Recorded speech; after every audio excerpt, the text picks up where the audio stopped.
প্রশ্ন এসেছে অনেক আলেম ফিতরাতে টাকা দিয়ে আদায় করা জায়েজ বলেছেন। সুপ্রিয় ভাই বোন, আমি আমার একাধিক আলোচনায় আপনাদের সম্মুখে কথা বলেছি। জায়েজ না জায়েজের প্রসঙ্গটি মূলত তাবেঈদের যুগ থেকেই চলে আসছে, সালাফদের যুগ থেকেই চলে আসছে। ফিতরাতে টাকা পয়সা দেওয়া যাবে কি যাবে না। সহিহ মুসলিমের ভাষ্যকার ইমাম নওয়াবী রাহিমাহুল্লাহ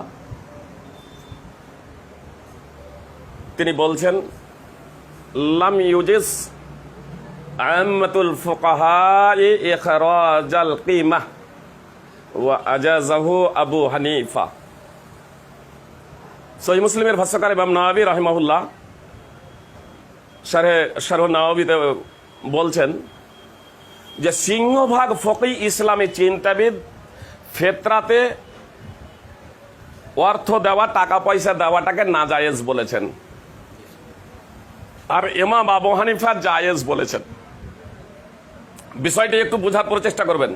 যেমন আমাদের পশ্চিমবাংলার কিছু ব্যক্তি এই বিষয়টাকে এভাবে উত্থাপন করার প্রচেষ্টা করছেন যে খাদ্যশস্য দেওয়া উত্তম, টাকা দেওয়া জায়েজ। কিন্তু এখানে উত্তম আর অনুত্তমের ব্যাপার না, এখানে জায়েজ আর নাজায়েজের ব্যাপার। ইমাম নওয়াবী রাহিমাহুল্লাহ বলছেন যে সিংহভাগ ফকি, সিংহভাগ ইসলামী চিন্তাবিদ, সিংহভাগ ইসলামী গবেষক বলছেন ফিতরাতে টাকা পয়সা দেওয়া নাজায়েজ। উত্তম আর অনুত্তমের ব্যাপার না। যদি উত্তম আর অনুত্তমের ব্যাপার হতো তাহলে মূলত এতটা আমি কথাই বলতাম না এই প্রসঙ্গে। আমি একজন সাধারণ ব্যক্তি। জি, ইমাম নওয়াবী রাহিমাহুল্লাহ বলছেন বিশ্বে 4 জন ইমামের অনুসরণ করা হয়ে থাকে। সুপ্রিয় ভাই এবং বোন, বিশ্বে 4 জন ইমামের অনুসরণ করা হয়ে থাকে। তার মধ্যে তিনজন ইমাম, ইমাম আহমদ ইবনে হাম্বল, ইমাম শাফি এবং ইমাম মালিক, তিনজন ইমাম বলেছেন খাদ্যশস্যের পরিবর্তে অর্থ দেওয়া না জায়েজ। একজন ইমাম, ইমাম আবু হানিফা রাহিমাহুল্লাহ বলেছেন জায়েজ। বিংশ শতাব্দীর 3 জন শ্রেষ্ঠতম মুহাদ্দিস, আমার জানা মতে সারা পৃথিবীর শ্রেষ্ঠতম 3 জন মুহাদ্দিস বিংশ শতাব্দীর, আল্লামা নাসিরউদ্দিন আলবানী রাহিমাহুল্লাহ, ইমাম ইবনে বাজ রাহিমাহুল্লাহ, আল্লামা ইবনুল উসাইমিন রাহিমাহুল্লাহ, এই 3 জন ফকি এবং মুহাদ্দিসই বলেছেন যে যাকাতুল ফিতরে টাকা পয়সা দেওয়া নাজায়েজ। সৌদি ফতোয়া কমিটির মুফতিগণ তারাও বলেছেন ফিতরাতে টাকা পয়সা দেওয়া নাজায়েজ। তাহলে টাকা পয়সা দেওয়ার বিষয়ে জায়েজ নাজায়েজের ব্যাপারে ওলামায়ে কেরামদের মধ্যে, ইসলামী চিন্তাবিদদের মধ্যে, ইসলামী ফকীহদের মধ্যে মতানৈক্য স্পষ্ট। কেউ বলছেন জায়েজ, কেউ বলছেন নাজায়েজ। নাজায়েজ যারা বলছেন এদের সংখ্যাটা অনেক বেশি। এ তো কোনো ব্যক্তি এরকম একজন করে টেনে হেঁচড়ে এরকম নিয়ে আসে, যারা বলে যে সমস্ত ফকী বা ইমাম বা ওলামায়ে কেরাম যারা বলেছেন ওজোর বশত, কারণ বশত, প্রয়োজনে টাকা পয়সা দেওয়া যেতে পারে, তাদের কথাটাকেও জায়েজের ফতোয়াতে কিছু ব্যক্তি নিয়ে আসে। তার কারণ তাদের তো আর পক্ষে বেশি আলেম নেই যারা এরকম জায়েজ বলেছেন ফিতরাতে টাকা পয়সা দেওয়া। না জায়েজ যারা বলেছেন এদের সংখ্যাটা অনেক অনেক বেশি, যেমন ইমাম নওয়াবী রাহিমাহুল্লাহ বলেছেন।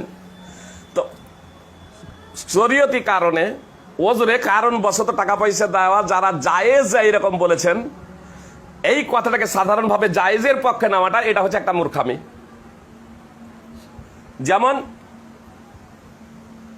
কারণ বশত ব্যক্তির ওপরে জুমার নামাজ ফরজ নয়, কারণ বশত কোনো ব্যক্তি জুমার পরিবর্তে জোহরের নামাজ পড়তে পারে।